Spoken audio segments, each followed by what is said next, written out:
Bonjour et bienvenue sur la chaîne YouTube de l'entreprise Déol qui, comme vous le savez, est spécialisée dans le dépannage, la vente et la maintenance de radiocommandes à usage industriel.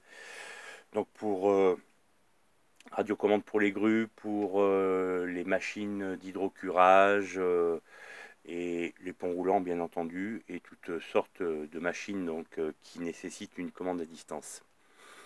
Donc j'ai reçu il y a quelques jours deux émetteurs de type grosse Funk SE889K2 pour lesquels le client se plaignait de problèmes de joystick, en l'occurrence donc l'émetteur que vous avez sous les yeux. Une étiquette accompagnait cet émetteur stipulant qu'il y avait des problèmes avec le manipulateur de levage. Et puis concernant le deuxième émetteur, il s'agissait de problèmes d'orientation. Donc ces émetteurs m'ont été expédiés sans les récepteurs. Et donc l'objet de cette vidéo, eh bien, c'est tout simplement de vous démontrer qu'il est important, lorsque vous m'envoyez une radiocommande en dépannage, il est important de m'expédier l'émetteur et le récepteur. Pour quelle raison? Bien, déjà, la première raison est qu'on perd du temps pour faire un appairage entre l'émetteur qu'on m'envoie et le récepteur que j'utilise traditionnellement pour faire les essais des radiocommandes grosse Funk, puisqu'il faut savoir que chaque fabricant de radiocommande a son type de codage qui lui est propre. Et il est donc impossible d'appairer par exemple un émetteur grosse Funk avec un récepteur électronique ou HBC, ou enfin peu importe la marque, mais tout ceci reste impossible. Donc on est obligé de rester dans la marque lorsque l'on veut utiliser un récepteur avec un émetteur qui m'a été envoyé seul. Donc le client se plaignait d'un problème de levage. J'ai donc réalisé une clé de codage en faisant une copie de la clé d'origine de l'émetteur qui m'avait été envoyé. Donc pour cela, bien, il suffit de démonter la clé de codage de l'émetteur, de l'insérer dans ce programmateur qui est relié à mon ordinateur avec un logiciel. Donc je vous montre à l'écran un logiciel qui est livré avec le programmateur, hein, et qui permet de lire et d'écrire toutes sortes d'EPROM, de mémoire, de microcontrôleurs. Voilà, donc on commence par faire une copie de la clé de codage qui se trouve dans l'émetteur. Donc ça, c'est donc la première chose à faire.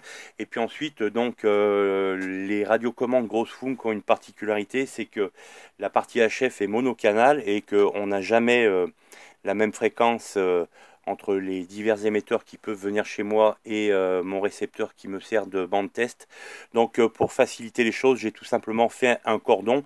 Donc je débranche la tête HF de l'émetteur qui m'est envoyé, et je fais un raccordement en filaire avec la masse et les signaux TTL. Donc eh bien, on met cette radiocommande en marche en tirant le bouton d'arrêt d'urgence.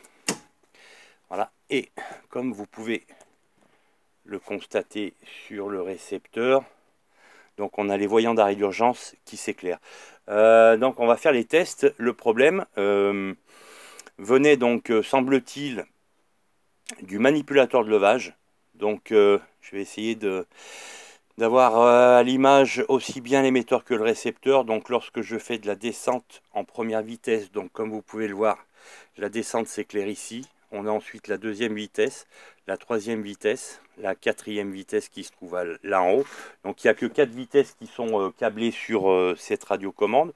Pareil pour la montée. Donc montée première, deuxième, troisième et la quatrième. On fait un essai avec la translation avant, donc vous pouvez voir que ça fonctionne. Translation arrière, ça fonctionne également.